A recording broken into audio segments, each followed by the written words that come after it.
Good afternoon and welcome to Brookline's Martin Luther King Jr. Day Celebration.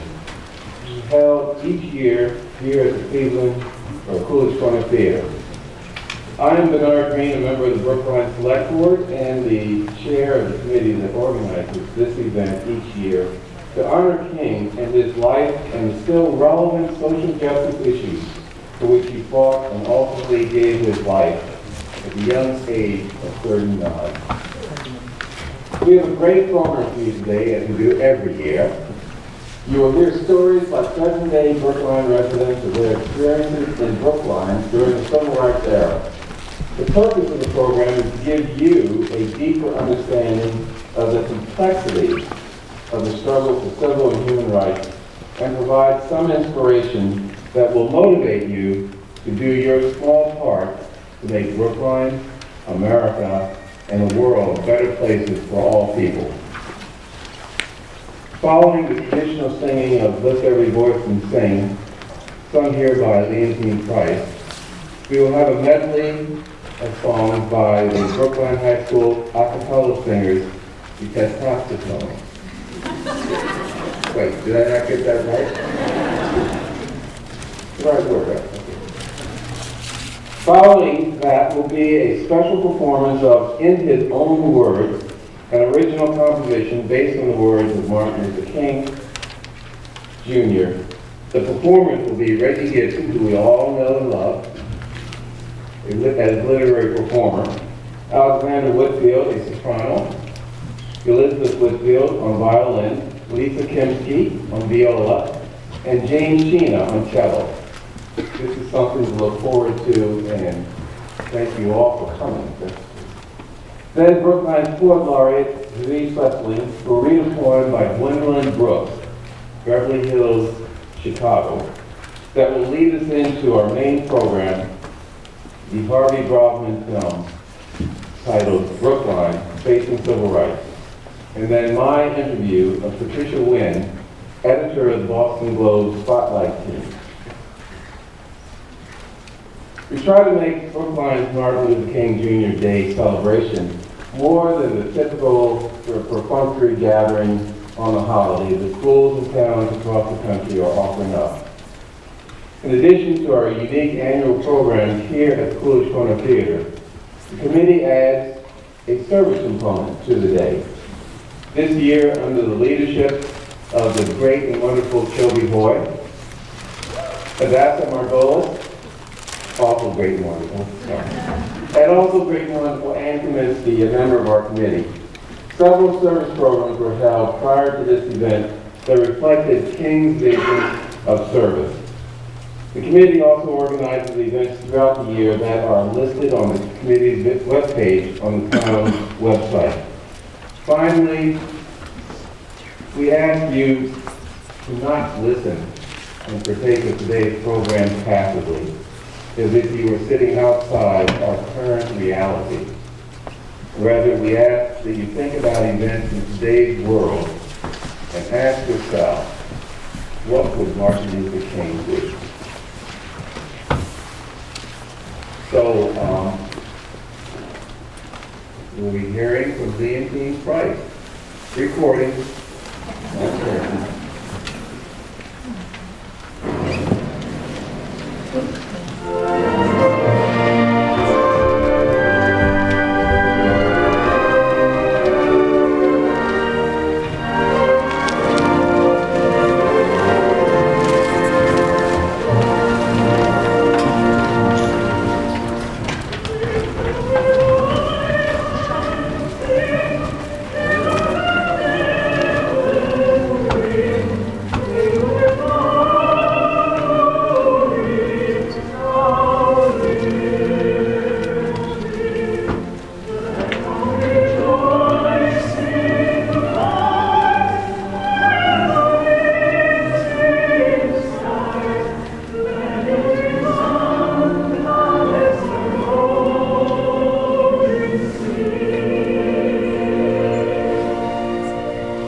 school system will entertain us and medley of songs.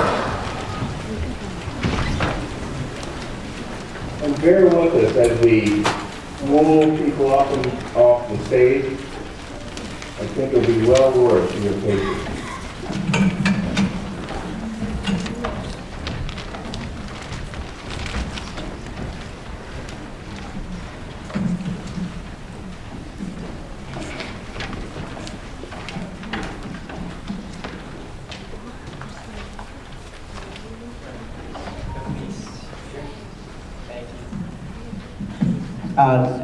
Good afternoon, ladies and gentlemen.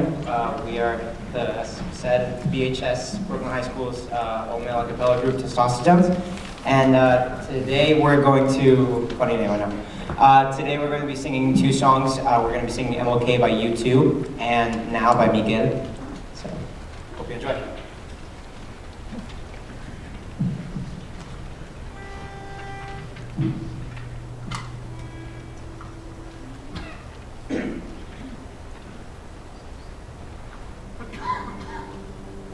Sleep, sleep tonight, and may your dreams be realized. If the thundercloud passes rain, so let it rain down on me.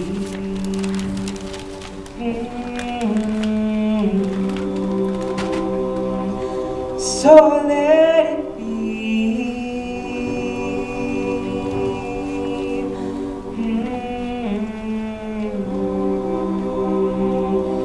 So let it be.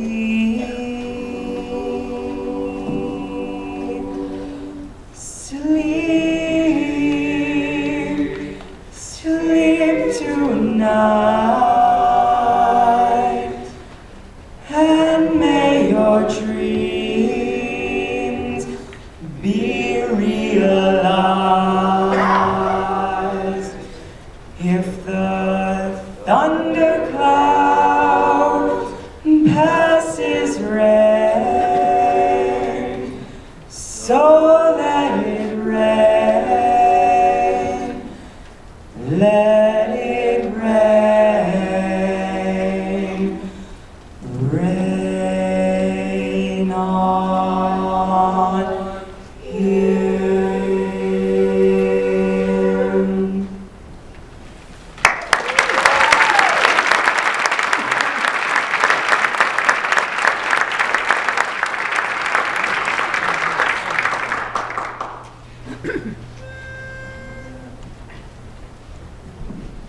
CEO of the free world now, build your walls up high and wide, make it rain to keep them out.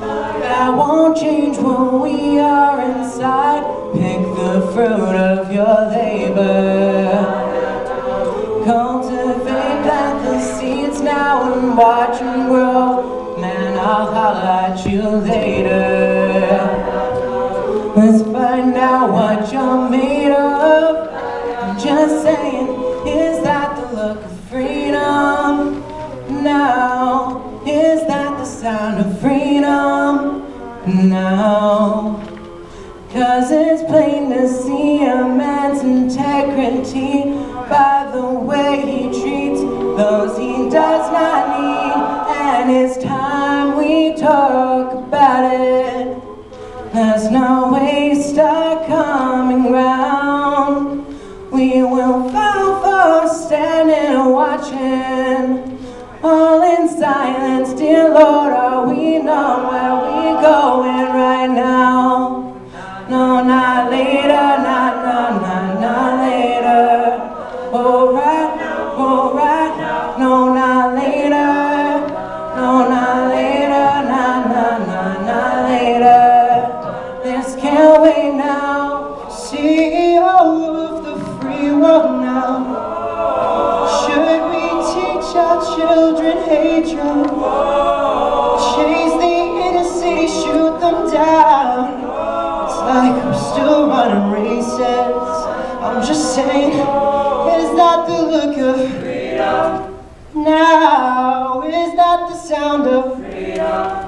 now. 'Cause it's plain to see immense integrity by the way he treats those when he don't need them. And it's time we talk about it. Let's not waste our common ground. We will fall for standing and watching, all in silence. Dear Lord, are we not where we going right now? No, not later, not later. Alright, alright. No, not later. No, not later, not later. Alright, alright. Now, now, now. Now, now, now. Now or never, we can work together.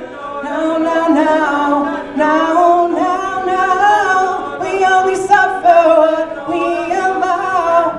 Now, now, now. For other people in Puerto Rico, we're out in Houston, in Flint, Michigan, standing right up, down in New Orleans.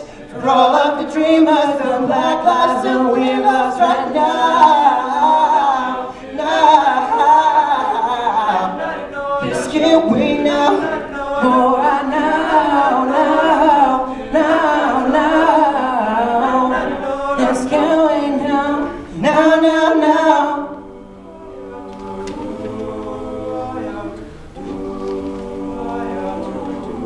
We are the look of freedom.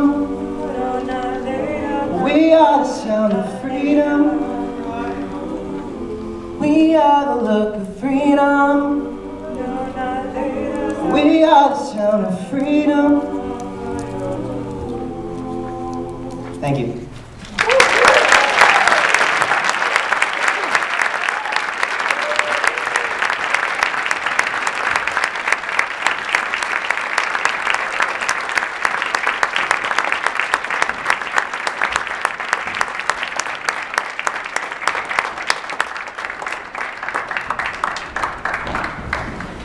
And next, we're setting up for In His Own Words with Reggie Gibson, a string trio and a singer, doing an original composition of Martin Luther King's words.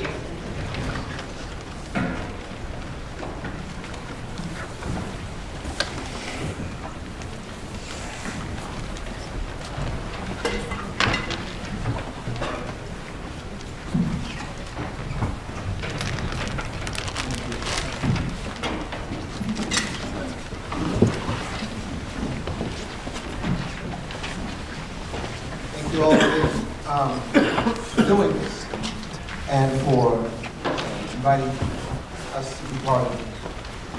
This, what we will do is actually, it's one piece of a 5-piece suite that has to do with the words of Martin Luther King, some original work and from writings from myself, Martin Luther King's words, and also everything you hear up here are original compositions written last year by individuals who were moved by the words of King.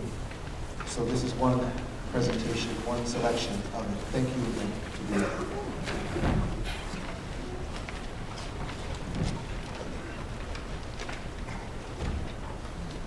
And so here we are again.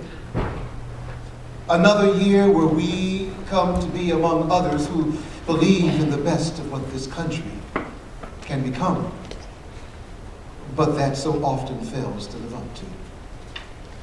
And many of us are tired, our souls uninspired, aching from wrestling the multi-headed hydra of hatred, our nation's perennial monsters, our id that always seems to sprout a new head. But we've been here before. On March 7th, 1965, King and other civil rights heroes met that monster in the form of state-sponsored violence from Alabama state troopers as they were beaten and gassed on the Edmund Pettus Bridge in Selma. But that did not stop them. Less than 3 weeks later, on March 25th, King and a crowd of 25,000 marched from Selma to Montgomery, Alabama, in support of voting rights for African Americans who had long been denied full inclusion into the America that they loved. Many of those in that crowd still had stitches from wounds they had received in Selma.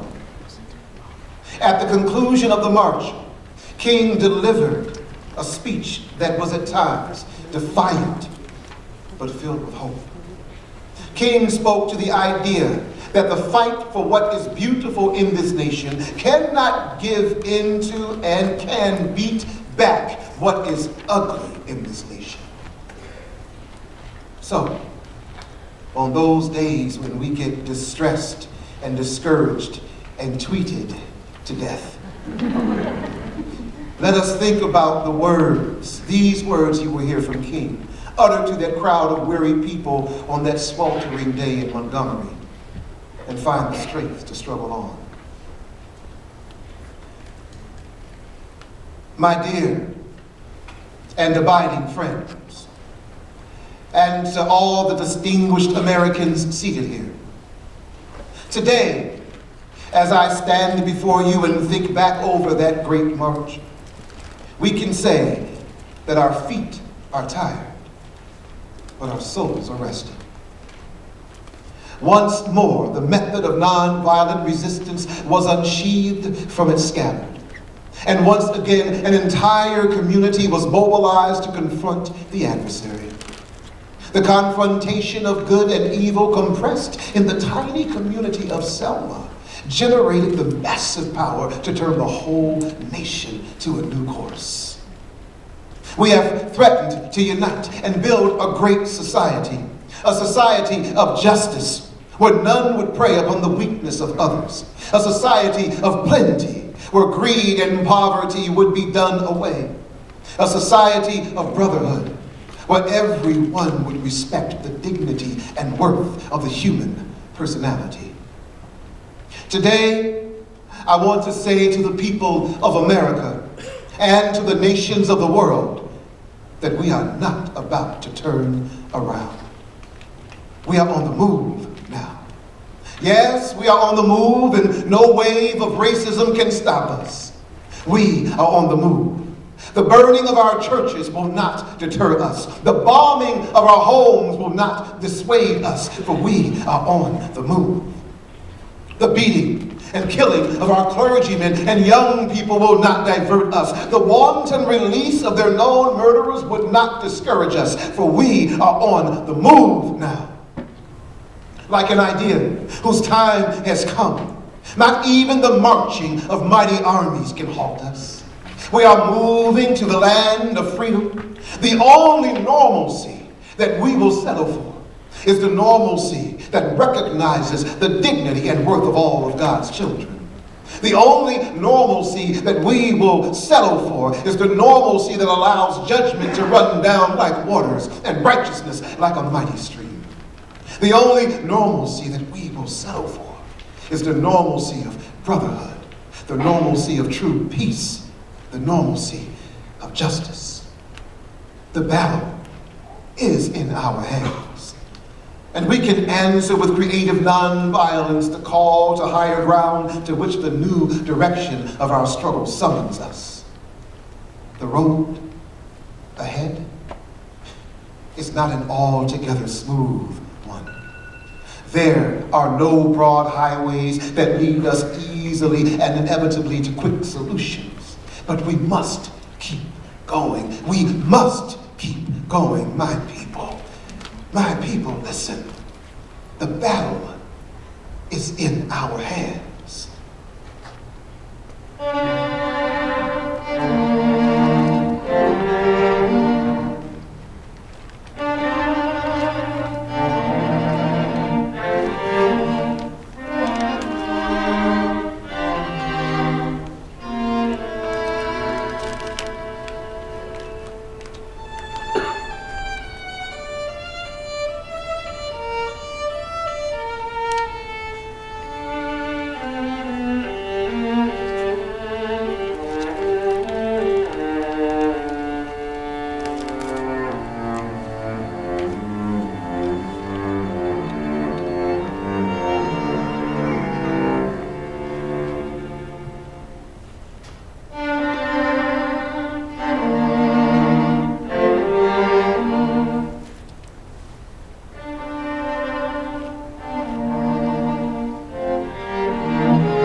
itself.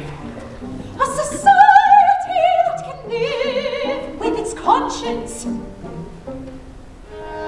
That will be a day not of the white man, a day not of the black man.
Thank you for that wonderful and unique way of bringing Martin Luther King Jr.'s words and ideas to us through music in such a beautiful way.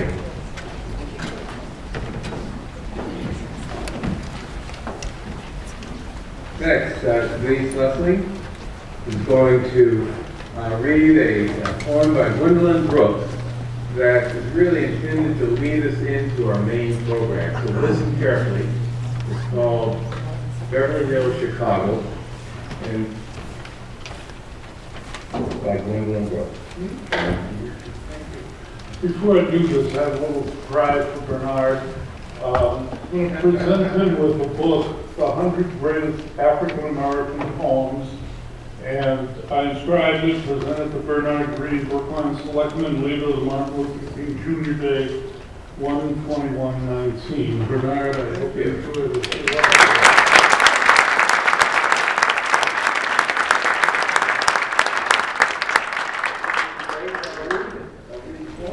Well, you could, yeah. Maybe have to be in front after your. Sure, absolutely.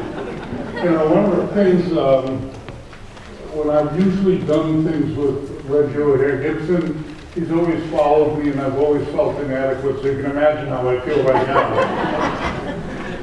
So, Gwendolyn Brooks was the first African-American. You can see the Pulitzer Prize. She was a great poet. Bernard sent me an email in which she reads this poem, and believe me, I can't do her any thing of good, but I'll do my best. It's called Beverly Hills, Chicago. Dry brown coughing beneath the feet, only for a while, for the handyman is on his way. These people walk their golden gardens. We say to ourselves, fortunate to be driving by today, that we may look at them in their gardens where the summer ripeness rots, but not raggedly. Even the leaves fall down in lovelier patterns here, and the refuse is a neat brilliancy. When they flow sweetly into their houses with softness and slowness touched by the everlasting gold, we know what they go to tea. But that does not mean they will throw some little black dots into some water and add sugar and the juice of the cheapest lemons that are sold. While downstairs, that woman's fake phonograph bleats, "Knock me a kiss," and the living all to be made again in the sweatiest physical manner tomorrow. Not that anybody is saying that these people have no trouble, merely that it is trouble with a gold-flecked, beautiful banner. Nobody is saying that these people do not ultimately cease to be, and sometimes their passings are even more painful than ours. It is just that so often they live till their hair is white. They make excellent corpses among the expensive flowers. Nobody is furious. Nobody hates these people. At least nobody driving by in this car. It is only natural, however, that it should occur to us how much more fortunate they are than we are. It is only natural that we should look and look at their wood and brick and stone and think, while a breath of pine blows, how different these are from our own. We do not want them to have less, but it is only natural that we should think we have not enough. We drive on. We drive on. When we speak to each other, our voices are a little gruff. Thank you.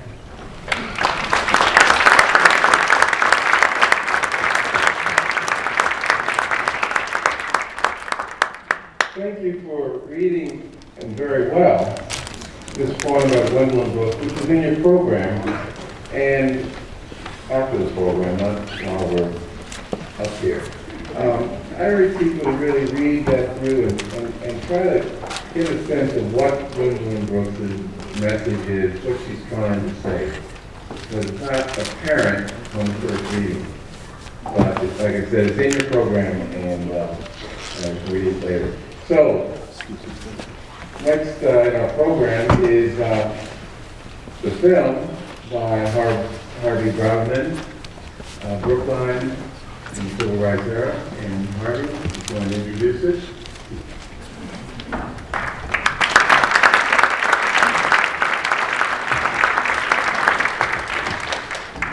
Thank you. It's a real honor for me to be here today. Last summer, the MLK Celebration Committee reached out to me and asked me to help them create a video archive of Brookline residents who had experienced the civil rights movement. We decided I would conduct the first batch of interviews. I was moved by what I experienced on that August 19th day at the Teen Center when we shot the interviews. With the committee's support, I put my resources into this project, applied for additional grants, and did my best to produce a film that would properly shine a light on this important and perhaps untold period in Brookline's history. As most of us know, groups of people working together or attempting to work together don't always produce the best results. So it's important for me to know that the MLK Committee's encouragement and support for this project has been a gift. I can't thank you enough. Bobby and Norman Nagel, Julia and John Wilson, Ruth Allen and Harrison Fitch, Diana and Ed McClure, Mark Gray, and Michael Dukakis have seemingly spent their whole lives serving the greater good. They are trailblazers, paving the way for the rest of us, in some cases just by having the audacity to live in a place that at first did not want them, so that others could follow. Today they are pillars of our community. Sharing on camera isn't easy, especially when you're trying to share what happened many years ago, and even more so when those experiences were difficult. In the making of this film, myself and every person on our production team felt a deep commitment to this subject matter and the people you're about to meet. My hunch is 25 minutes from now, you're going to be very glad that you spent some time with these people. Stay right where you are after the film. Bernard Green and Boston Globe Spotlight editor Patty Wen will continue today's discussion. This is Brookline Facing Civil Rights.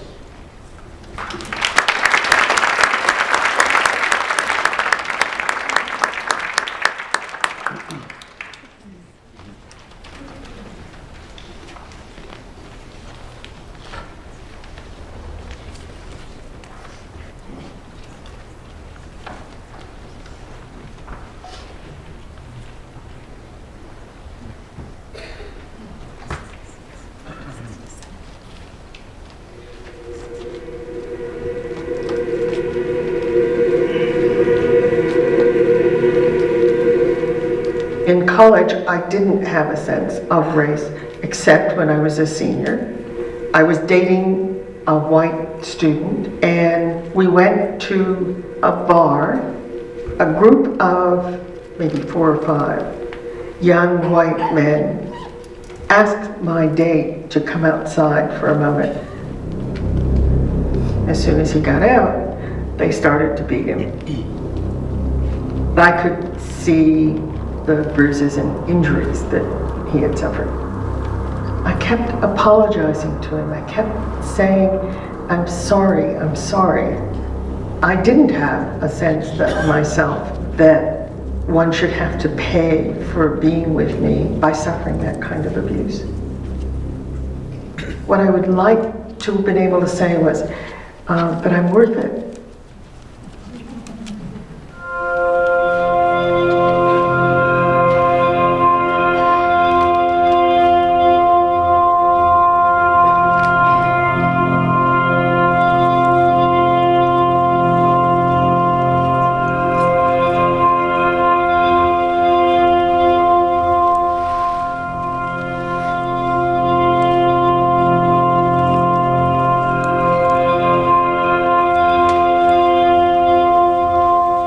The civil rights movement was very much a part of the consciousness. We had friends, white friends, who went down south to participate in marches and other demonstrations of protest The Birmingham Bus Boycott was a major influence on my childhood and on my family, even though we were in Roxbury and Boston, far removed physically from Birmingham. Southern students were trying to integrate lunch counters at Woolworths, and there were people in the north, including Boston, that picketed Woolworths downtown. And for 6 months, my sister and I, every Saturday, picketed Woolworths. No matter what the weather, we picketed Woolworths. The barbershops in Swarthmore wouldn't cut the hair of African-American kids in Swarthmore. We only had a handful. So we decided to boycott the barbershops, and I became the campus barber. And in any event, I made my walking around money cutting hair on the 3rd floor of Workman Hall of Swarthmore. I think the strongest support/protest for me began with the March on Washington in '63. There was a bus load of Boston residents that went to the March on Washington, and there was a group of us who stayed at Freedom House to monitor and help support people. I found at the March on Washington that I was worried. I was physically afraid, and I was thinking about whether it would be safer to be on the outer edges of the crowd, because there were lots of people gathering, but which made you vulnerable to counter demonstrators who were on the sidewalks. My father was extremely upset that I was going to go to Selma and tried to really talk me out of it. And I didn't understand the real import of what he was trying to do till I was on the bus, and then I got to Selma and I understood. Because when you're in a car which may be driven by white people and you're in the back and you have to lay on the floor so that you can't be seen, there is a certain amount of fear. It was all of those sort of anonymous people behind the ones that were well known in front of that march, who had jobs that they could lose. If you couldn't be a part of that directly, you know, and at risk at the level that they were, then you had an obligation at least to take note of what they were doing and to be grateful for their willingness to do it. We had gone out on a demonstration and the police decided to put us into some kind of a protective custody.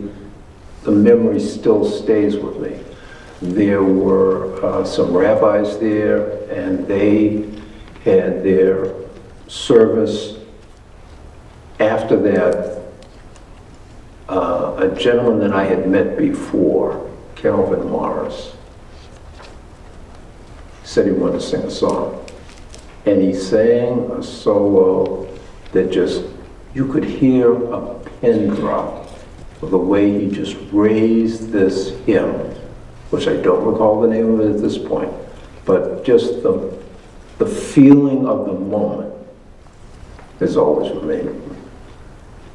I think every black community in the country was aware of and supporting financially, certainly, in hoping that this would have an influence on civil rights, on treatment of black people in this country.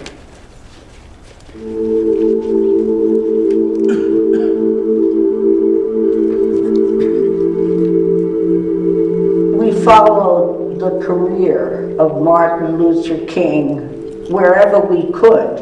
We were very much impressed and influenced and accepting and loving of Martin Luther King, of his peaceful demands and his demonstrations for equality. Ed had known Martin Luther King well at Boston University. Ed would tell me that he and Martin Luther King hung out a lot, and they would cook chicken wings and philosophize about life and talk about where they wanted to go and what they wanted to do. The skill set that a lot of people like Ed, of his generation, including Martin Luther King, what they had was the strong church background, which gave them a belief system that was very grounded and sustained them.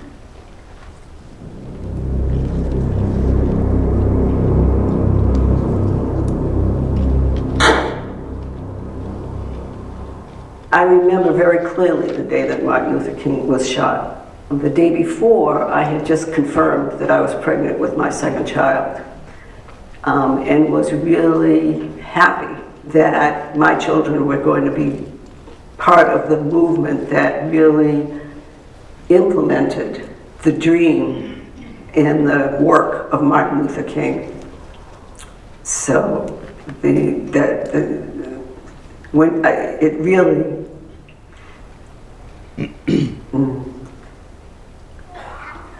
affected me when he was shot. We were very much aware of the shot and followed his experience in the hospital, hoping that he would live through this day. And of course, he did not. Most people felt that Martin Luther King's death was inevitable, that at each march, his having survived was almost a surprise. And regardless of what the other parts of the movement did and how vocal they were and how dedicated they were, they couldn't take the place of Martin Luther King. I always saw myself as really benefiting in some regards from the continuum of civil rights actions, from Martin Luther King's leadership to the March on Washington to the voting civil rights acts that were in the 60s. By the time we got into the 70s with Nixon, it was really clear, I think to a lot of black people generally, that the opportunities that were unlocked for black people by the Civil Rights Acts were going to be a long time, the opportunities were going to be a long time coming, and it was going to be a work in progress.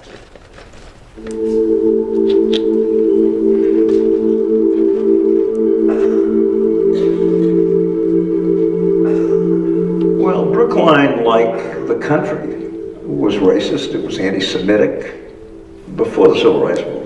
People of color had virtually nothing in this town. They didn't live here. They weren't welcome. You know, 3 families, 2 of which were janitors living in basements. I mean, this town was just shut off to people of color. We had a small number of Asian Americans, but very small. It wasn't easy for them either. And then we had this Jewish, non-Jewish thing, which may sound strange. I mean, we had a very substantial Jewish population. But when Kitty and I were in high school, there were 2 big groups, the Jewish kids and the Irish kids, and virtually no interreligious dating of any kind. Kitty was warned never to go to Brookline Village because she might be beaten up. It's hard to exaggerate the degree of racism and anti-Semitism that was part of our life in those days. I grew up on Freeman Street, the corner of Freeman and Amory, diagonally across from Amory Playground.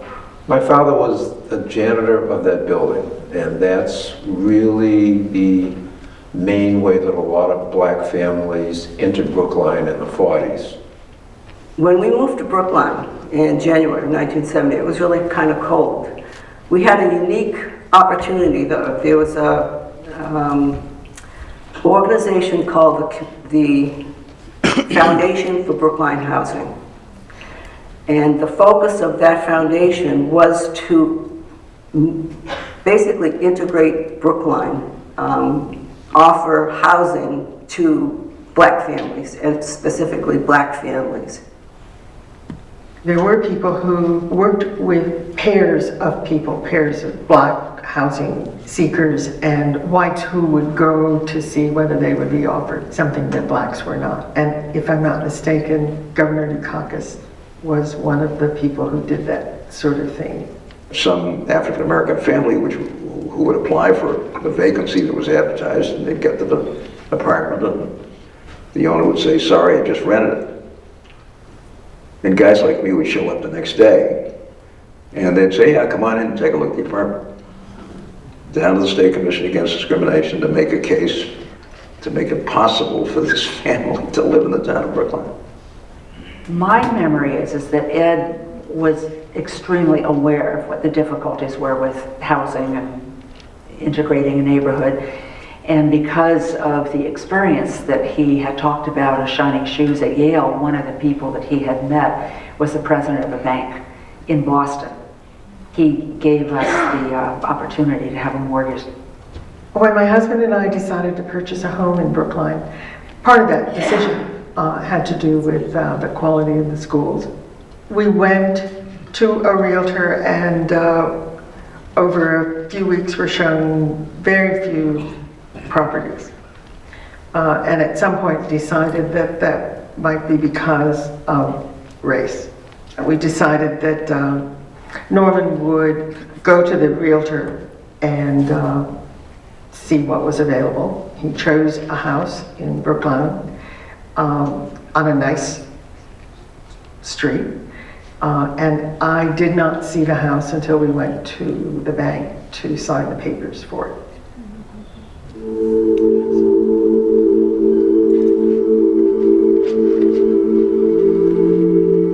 When a nurse across the street circulated a petition asking our neighbors to be gracious and accepting to the interracial couple and their children, some of the people signed the petition. Some of the people did not, and she told us later they talked to her and said they had nothing against black people, except that they were interested in the value of their property. And property values go down when black people move in. I comforted her by saying that I was used to this kind of prejudice and that eventually they would accept the fact that John Wilson would not attack anyone on their block and would indeed be a gracious resident.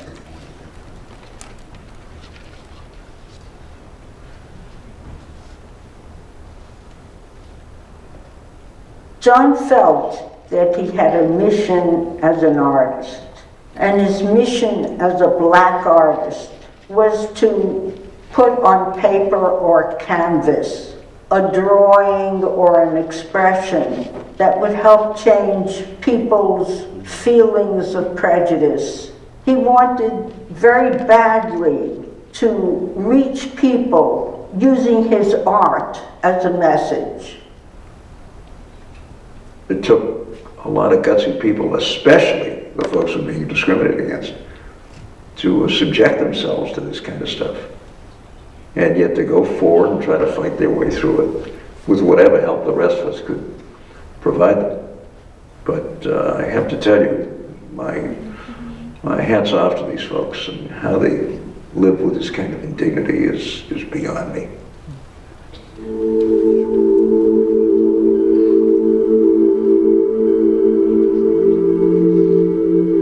When I met Ed, it was much more on a human level, I would say, that we really connected. I've always said to people that I think that probably in ways it was good that it wasn't a political coming together, it was really as human beings. And now that we've been married 50 years, I guess that says something for the benefit of that. I was very fortunate in my husband. It was always clear that he loved and valued me, that some of the things that that happened and that were the result of race, it never occurred to him to see me as the fault. And I think that that also preserved for me a sense of my own worth. We were married for 42 years before he died. And I cannot imagine a better relationship, nor can I imagine my being more fortunate. It's important to me now because I see in our son the best traits of my husband.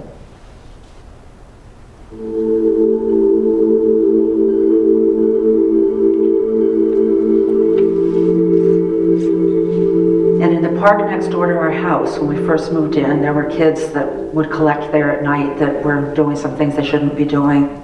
Ed had worked with, out in this, with community centers and block clubs. He has this way of kind of embracing and enveloping young people that really respond to him. Through the years and through the decades, we have had some of those young teenagers, mid-teenage year kids come back to us and purposely come up to Ed and say, I don't know if you remember me, but you talked with us in the park. And to this day, he always sits out under our carport and talks with everybody going by on the street and relates to everybody. And that's a big part of what undergirds what the civil rights movement is about.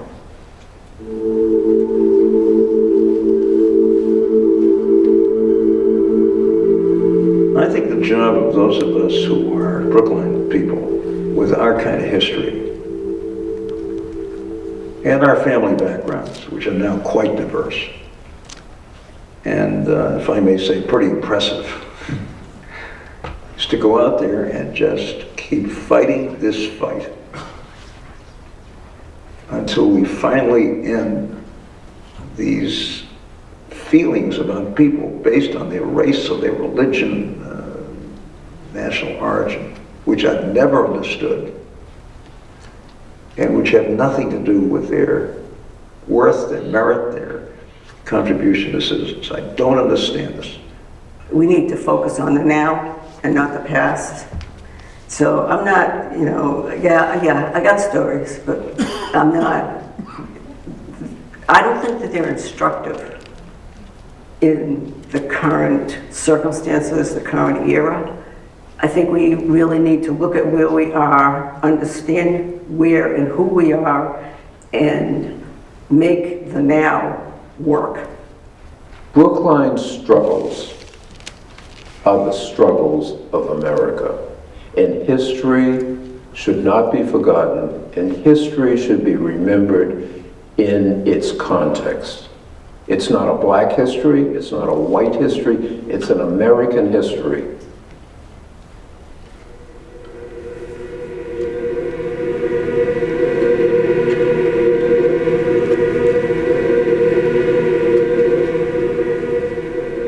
So you go about doing the normal things. You're shopping for groceries or something, and your mind is on something else. All of a sudden you're reminded by someone or something that you're also black. And that often comes as a surprise.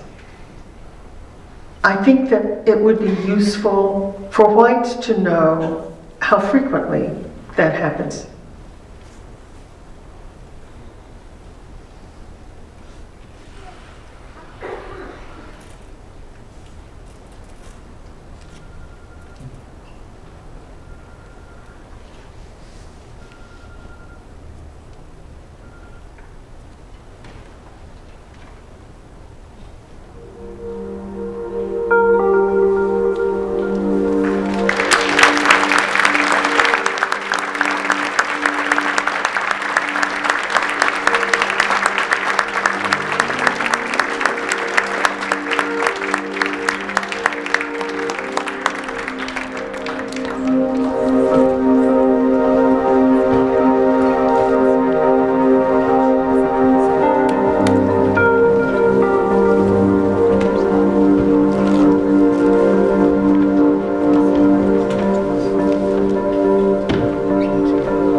So what an incredible, inspiring, and important film that Harvey Broadman has produced, Brookline Facing Civil Rights.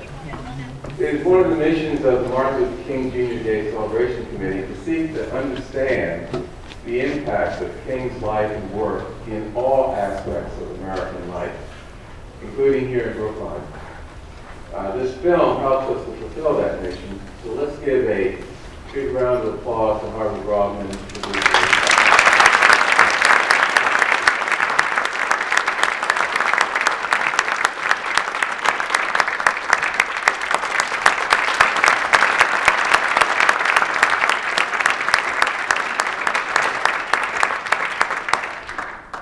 Also, in our audience are some of the people who appeared in the film. We have Bobby Mabel.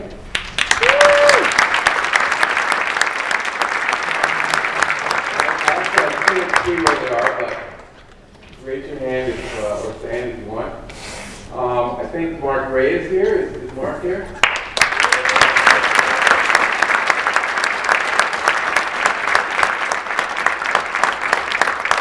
I see Julia Wilson and her extended family.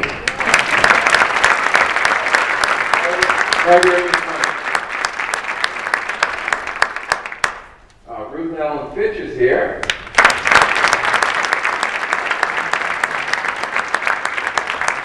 And I didn't see them, but I think Diana and Ed McClure are here. Is that correct?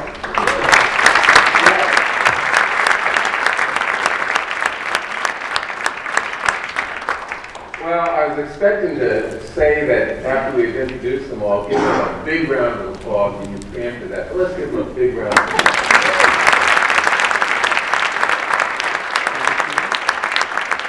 To thank them for having the courage to present to us on film their experiences in Brookline during the Civil Rights era. So today, to help give us some insight into how far we may have come since the experiences recounted in the film, we've invited to this discussion Patricia Wynn, a longtime Brookline resident and editor of the Boston Globe Spotlight Investigative Unit. The Spotlight team recently wrote a highly acclaimed series on race titled Boston, period, Racism, period, Image, period, Reality, period. I assume that the punctuation had some significance, that series looked at data in various areas of life to determine the state of race relations and of African American life in Boston today. The Globe had written a similar series back in 1983 on racial equality in Boston that I hope Patricia will talk about also. Patricia Wynn took over as the editor of the Spotlight team in 2017 after having previously worked as a reporter on the team. The race series was her first assignment as editor. Patricia grew up in East Lansing, Michigan, and graduated from Harvard University with a degree in East Asian Studies. Welcome, Patricia, and thank you for joining us.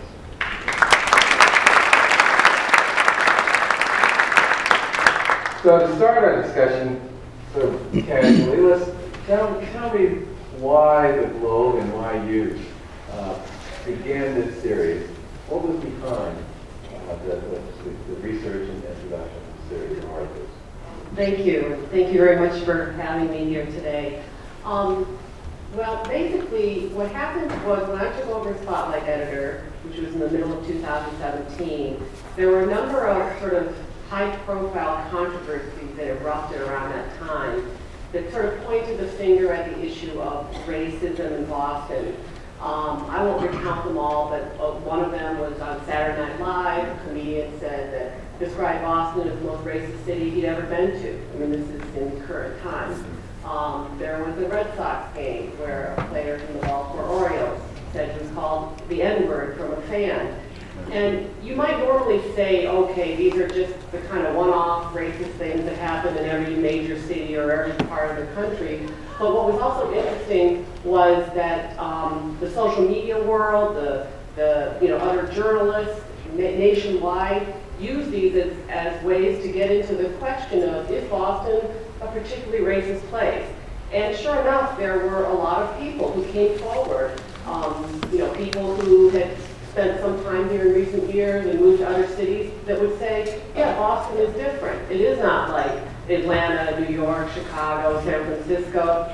So anyway, we decided then, around that time, the editor-in-chief came over to my desk and he said, you know, what if we do a deep dive on racism in Boston and see whether there's any truth to this? Is this just kind of an outdated image of Boston that reflects more, even a period that's beyond the film that we saw, the fantastic film that we saw, but, you know, the whole issue of busing in the 1970s, and remember all the violence that erupted then. Are people still kind of sort of attached to an outdated image, or is it still true? And so that's when we decided to plunge into the issue of data. And we looked at data in a number of areas: housing, education, higher education, politics, to see if this was a deserving reputation or not.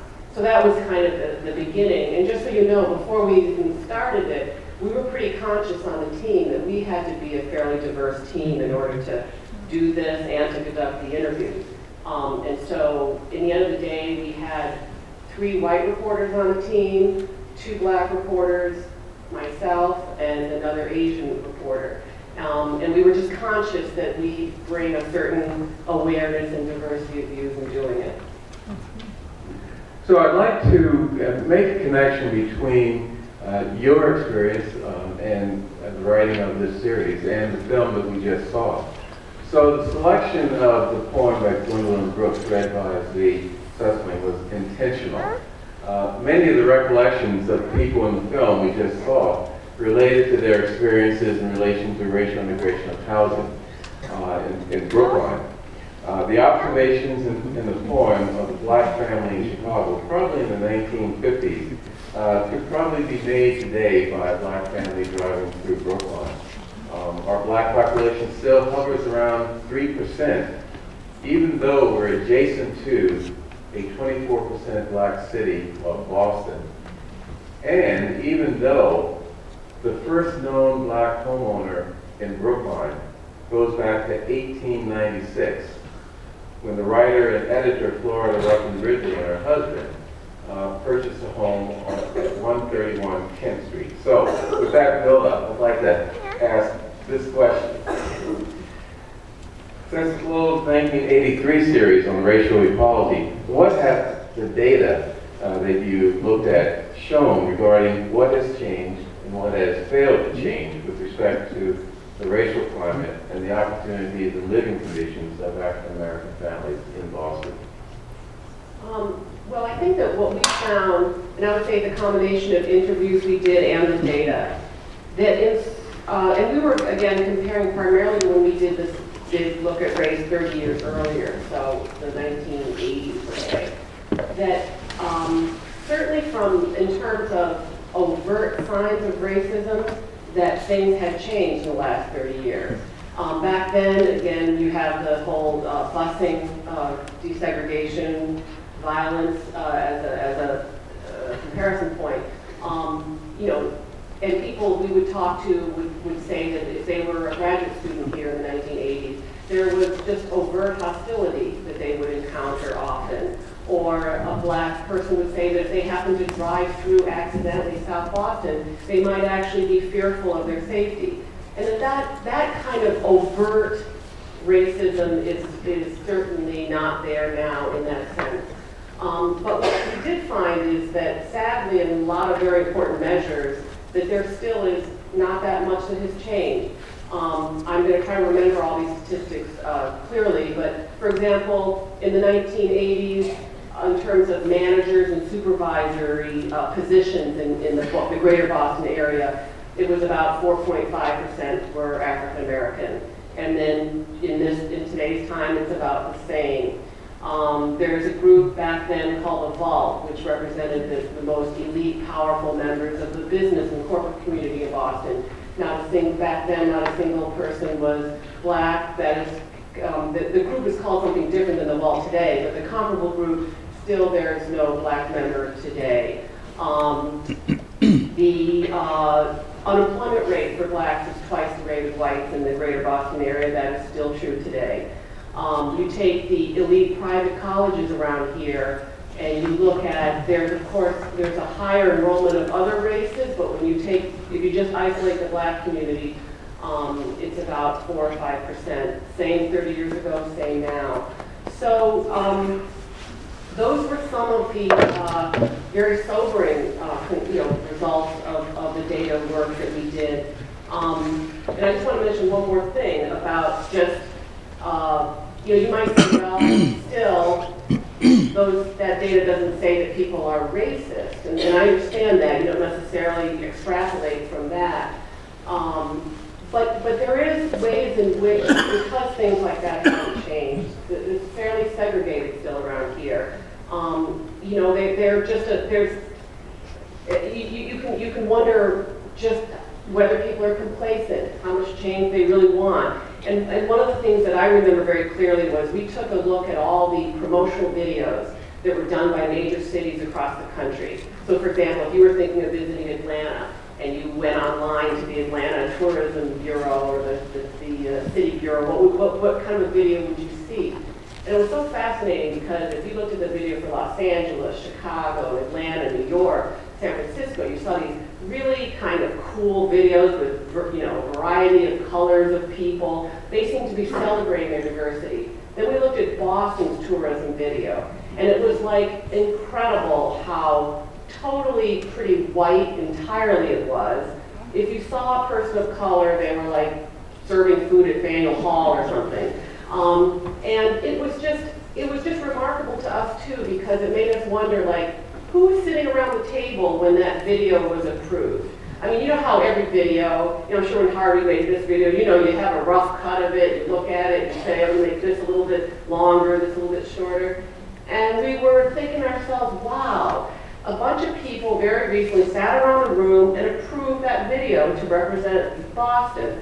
And again, we just thought that was very revealing as well. Well, maybe one of the reasons why a video like that was approved can be shown in the next question, having to do with a pretty disturbing story in your series, the report on the creation of the Seaport District, an 89% white enclave with just a 3% black population. So talk about how that happened, what lessons we can learn from it. And also, I'd like to have you think about, or talk about, something in one of your articles, the $8 net worth, quote, typo, which is the net worth of non-immigrant black families in Boston, which, this is not a national trend. I mean, most cities do not have such a lack of net worth. And finally, any lessons that may be relevant to Brookline?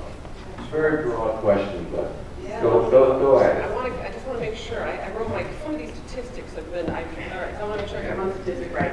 So the Seaport story was really emerged. Originally, we didn't have a separate breakout. It was a 7-part series. We didn't have a separate story called the Seaport originally. We just were looking at data in all the neighborhoods around Boston. But then there were some aspects of Seaport that really stood out to us and then prompted us not only to make it a separate story, but it was part 2 of the series. And what happened was we began to realize, like, wow, how truly white the population there was. And also we began to just look at it in a historical context.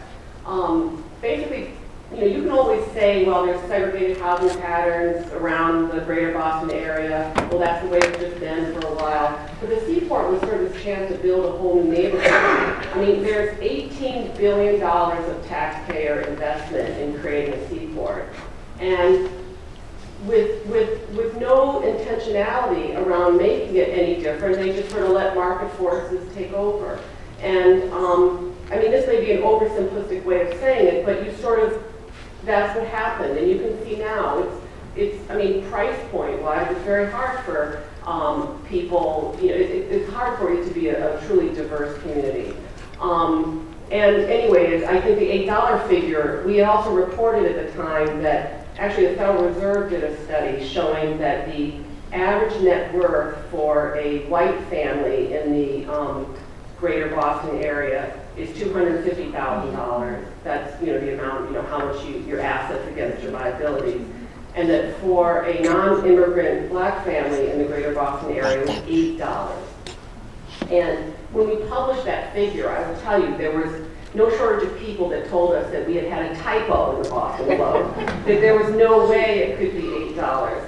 And, but it's not a typo. And again, this just gets into the issue of obviously income inequality and racial inequality. Well, it's also a glaring example of how the lack of wealth intentionally, in certain sense, created for certain communities means that they don't have the wealth to build businesses, to using their houses as leverage for loans, to educate their children, using their housing as leverage for college tuition payments. I mean, it has a big impact beyond just, you don't have a lot of money or a lot of assets. But I want to push you to sort of give me some thoughts of what we can learn here in Brookline about even from the Seaport. One thing that we also learned in the Seaport case, though, there was, as an example of a positive aspect, Massport had a program that, again, I hope I'm getting all my statistics right on this, but where, in an effort to get more diversity in the sort of development team, they created this sort of 25%, I think in terms of evaluating different, bidders, whatever, they gave 25% to the diversity of the team that was used.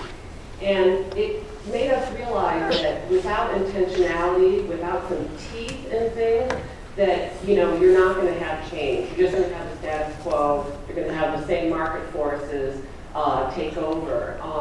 And so I sort of have always felt, and I feel this way about everything. I feel this way about the Boston Globe and our efforts to get more diversity, that you can't just talk about it, and you can't just have good intentions. And here in Brookline too, I mean, if we really want true diversity, if we really want to represent the greater region that we live in, you have to have some sort of a system that that is intentional about the goals that you want, and such as the example of the Massport case there. So one thing that I found very interesting in this series is you're finding that there are only four what he calls 4 census tracts in Greater Boston that are what you call black enclaves. Unlike the white enclave in the Seaport District, there are 4 black enclaves in the metropolitan. Middle class. Let me prepare the question. Only 4 black enclaves for middle-class educated black families. For comparison, New York, Atlanta, D.C. have over 100. I mean, that's the comparison. And other cities have large numbers also. So my question is, what is a black enclave, and what does the lack of significant numbers of black enclaves in the metropolitan area, such as Boston, say about the state of the racial environment? Right. No, well, I'm not sure we decided. I mean, one of the issues that came up was, particularly with, let's just say, if you're black, you're in your 30s, you're mobile, you can pick many cities, you're got a college degree, and you're going to pick what city you want to live in. We were often hearing that people wouldn't want to choose Boston, and sort of why was that? And so what we decided to do is look at the census tracts and figure out in the sort of greater metropolitan area, the different cities around here, where could you find, a neighborhood, an enclave, a community where you wouldn't be kind of like the only one, like the only black family living there, where you had something of a community. So again, these are somewhat arbitrary, but this is what we look for. It would have to be a census tract in which there were, let's see here, 15% or more residents were black.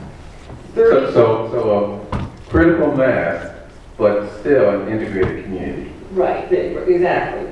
And of the black people living in that community, 30% or more would have to have a 4-year college degree, and the median household of the black residents would have to at least match the median household of that sort of region. So the idea being that, okay, so, you could live there, and your kids would go to school there, and, they wouldn't stand out in other places. So what happened was in the greater Boston area, there are only 4 such enclaves. That is 2 in Stoughton, 1 in Milton, and 1 in Hyde Park. Now, that compares to, and we had a whole graphic that we did, that we printed, for the digital version of this, more than 100 in Washington, D.C., more than 100 in Chicago, more than 100 in New York, more than 100 in Atlanta. And so it kind of gave you a sense of why it is that when even these major companies or whatever compete for talent and people are looking for a place to live, why is it that maybe the greater Boston area doesn't seem so desirable? And it gets to the issue of the isolation that can be felt by, I think, people who live here. I mean, I can even just speak from my own personal experience, and I don't think I'm not trying to say being an Asian woman is the same thing as, every racial group has different sort of stereotypes coming at them. But, for example, when my husband and I were looking for a place to buy a home, Brookline, the fact that there were more Asian people here was a positive to me. The idea that my kids would go to the public schools here and feel like there were other Asian people around, that was a positive. That I live near Alton Brighton, where there's like a Super 88 store and everything, that's like a positive. And, and I have been at events. There have been times I've been at events where I'll turn to my husband, who's white, and I will say, let's say it's kind of a fancy dinner type of event, and I'll say, where there's hundreds of people in Boston, and I'll say, do you know I'm the only non-white person in this entire room?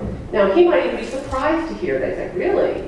But I kind of noticed that. Now, it's not to say that I think every white person there doesn't like, is looking at me or whatever, but I'm just saying that there's a certain comfort that I think people have, and that does factor in, not necessarily as a sign of racism per se, but as to a level of comfort that I think is factored in.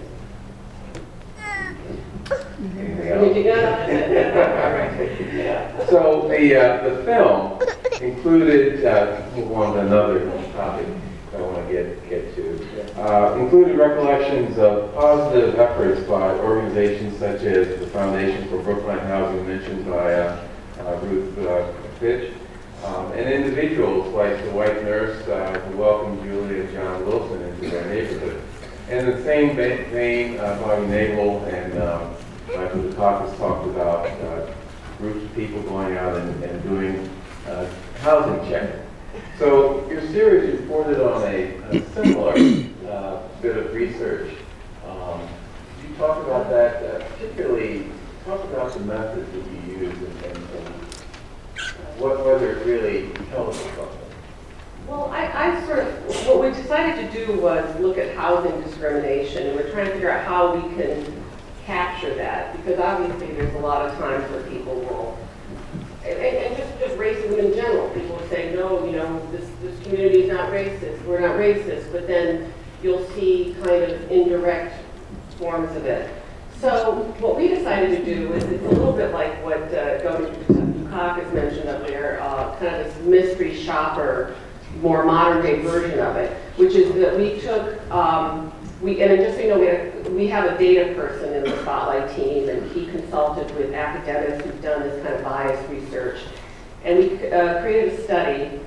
We responded to 600 Craigslist ads in the greater Boston area. We picked a particular week, and I believe it was September.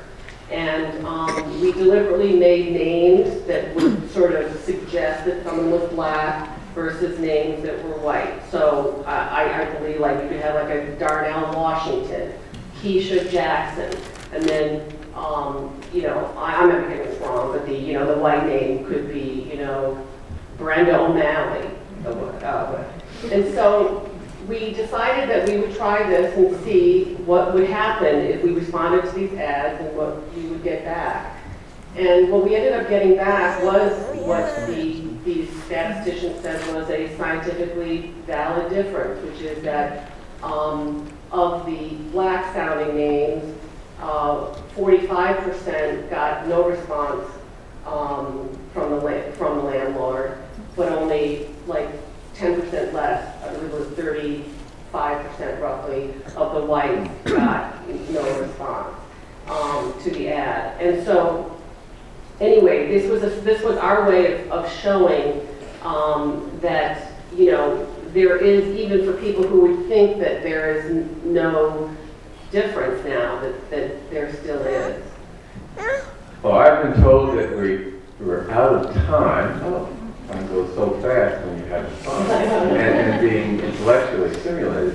So I can't get to my questions about, you know, what other research the Globe or academics and social service organizations should do to follow up on your series. But just keep that in mind and maybe you can tell us later on. But anyway, thank you, Patricia Lynn, for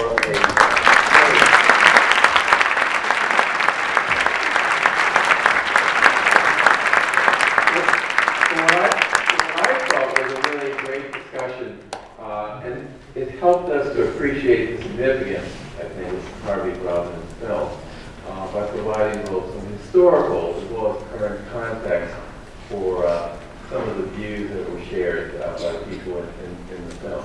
So thank you. Thank you. Thanks for having me.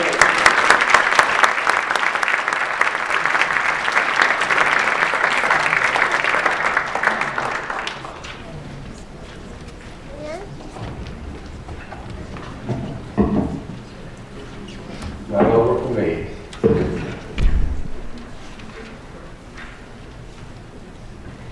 As we close the program, we must acknowledge the many people and organizations that made this event possible.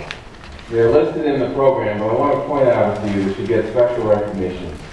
Of course, I want to thank especially the Cleveland the Coolidge Corner Theater for their consistent and much appreciated support and assistance to the committee over the many, many years of this event.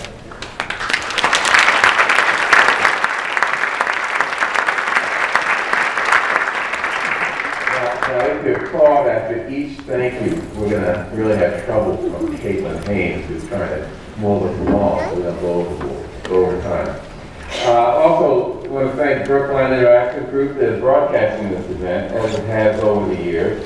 The League of Women Voters, who every year has a voter registration table in the lobby. Shelby Foy, Hadassah McGolis, and Ann Kaminsky, who I mentioned earlier, who made our service programs this morning a success. We collected food for the Brookline Food Pantry and books and electronic media for the organization More Than Just Books, a nonprofit youth empowerment social enterprise. And from 12 to 3 p.m., Inspo Expo, founded by Hadassah McGolis, was hosted by Temple Kiliha Israel and co-sponsored by this committee and the Brookline Office of Diversity, Inclusion, and Community Relations. I understand that there was in the neighborhood of 65 service projects and organizations that were going to participate in this event. So that is something very, very significant. And of course, thank Lloyd Jolino and the Office of Diversity, Inclusion, and Community Relations for providing staffing for the committee in the person of the irreplaceable Caitlin Haynes Starr.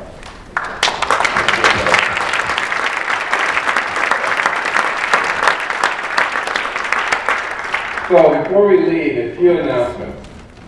Because the struggle for social justice is a political struggle, the League of Women Voters in Brookline is conducting a voter registration drive in the lobby of the theater. As part of its recognition of the important role Martin Luther King Jr. played in opening opportunities for all, the town of Brookline is making available to the public its annual report on the racial and gender composition of its workforce, which can be found on the town's Human Resources Department webpage. And a very important event coming up next Sunday, which is January 31st, I believe, or whatever next Sunday is. There will be an important occasion at Brookline Town Hall, the unveiling and dedication of a sculpture of Martin Luther King by Brookline artist John Wilson, whose wife, Julia Wilson, was one of the people in the film, and is here in the audience, so let's give her another.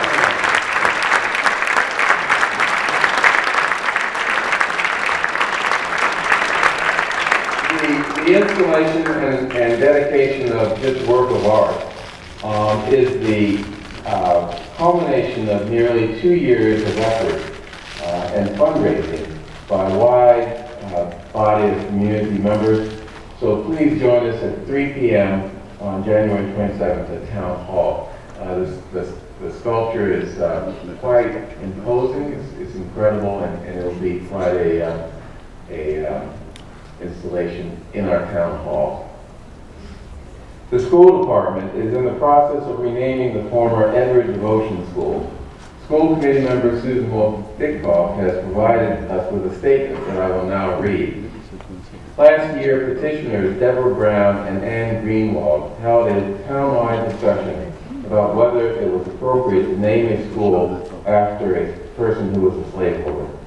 Representing the school committee member Susan Wolf-Dickoff said, we require our students to attend school and we ask them to assume the identity of the namesake into their own identity.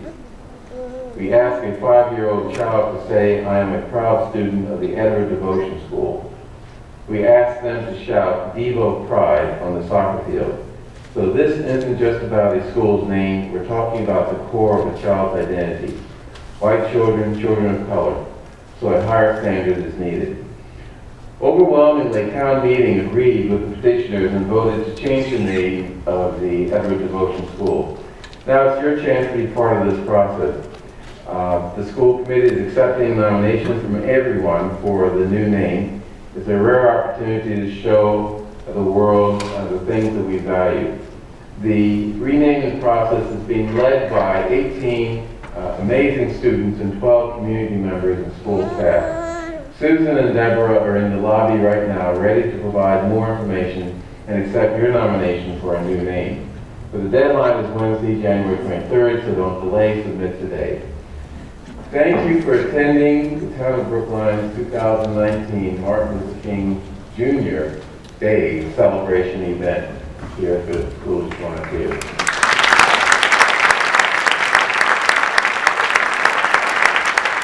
And be safe as you go home in this really treacherous weather.